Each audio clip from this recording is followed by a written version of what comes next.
Welcome back to a very special Oil and Water. It's special because I'm not cooking for you today, and it's not a nugget. Today, I'm going to answer the questions that you asked when we asked you to send us some questions. Let's get this party started, shall we?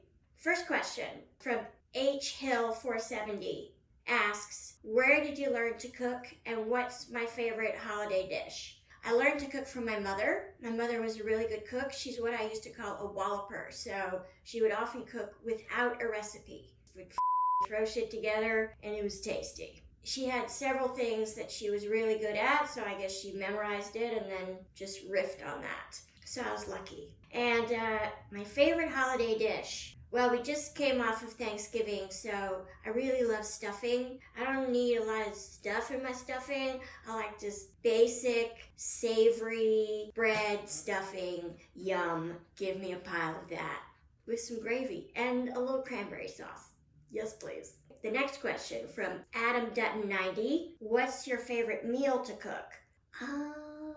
Well, I got really good at pizza dough during the pandemic when nobody could go to restaurants or anything. Detective Dan and I, my fiance, we would make our own pizza. And we have a pizza stone, and that was really fun. Yes, please. At D's Knees 420 wants to know, is there an ingredient you absolutely refuse to use in the kitchen? There are two things that are quite popular in cooking that I really don't like. Cloves as a spice, and fennel. Fennel is so fancy. No fennel. So, yeah, that. At The Simpsons King wants to know, what's my favorite food? I like all the food. I think I've said in the past that my desert island food, if I could only have one food for the rest of my life, would be buttered sourdough toast, particularly if it's from Tartine Bakery. I also have a really big sweet tooth. I'm just a big fan of food. Food is my favorite food. At Bart of Darkness, who is a friend of mine, asks this cheeky question. How do you manage being so damn cool? And also, what's the key to balancing a busy schedule? Well, thanks for thinking I'm cool. I don't know. I don't often feel very cool. Maybe the way to stay so cool is if you don't care if you're cool, because you realize, the way to balance a busy schedule, this is a work in progress for me, especially since a lot of us started working from home during the pandemic. I realized one of the most important things was when my workday was over at like 6 or 6:30, even though I was walking 25 feet to the kitchen, that was the end of the workday. Otherwise, the workday could just go on. You'd be reading emails in bed. It's not good. It's no bueno. Boundaries is how you keep your schedule from owning you. This is a fun question from @LateNightRiser. Which of my cats likes human food the most, and what do they like? Petunia, the one who we never see on Oil and Water, she's beautiful. She's white with black spots. She doesn't really like human food. She's not into that. Zipper, on the other hand, as we know, loves her some human food. She's particularly fond of baked goods. The other day I made a blueberry buckle, and she was like, oh yes, please, I'll have some of that. And here's from @Teresa Cheryl. Could you tell us your favorite Thanksgiving story about preparing the dinner? Yes, I could. Probably 10, 15 years ago, I was making the whole feast, and I had gotten a turkey not frozen, right? A fresh turkey. And I put it in the fridge for a couple of days, and I take it out on Thanksgiving morning. So I reach inside the turkey cavity, and the thing is frozen. And I'm like, what? Now what? So I actually took my hairdryer and stuck it inside the turkey cavity to warm it up.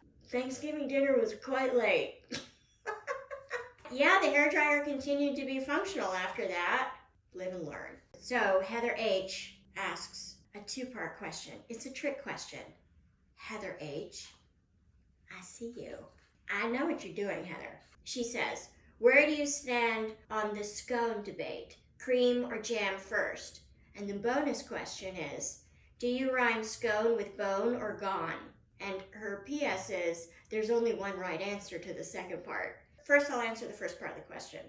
Cream or jam first? I think I've put cream on first and then jam. The second part of your question, does scone rhyme with bone or gone, as in scone? If you live in the United States, we call it a scone. If you live in the UK, they call it a scone. When I was growing up, my parents used to say tomato, and my older brother and my mother still say tomato.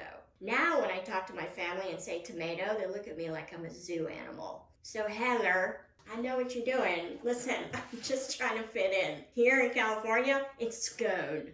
So there. Here's from R. Tempman.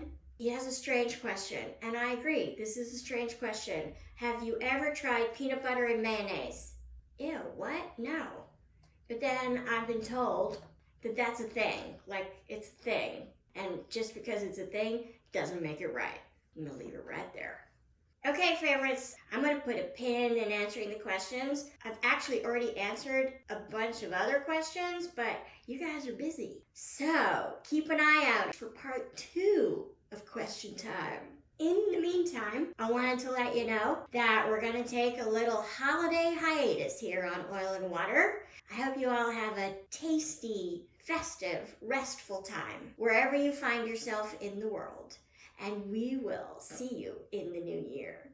You guys are great. I might have answers.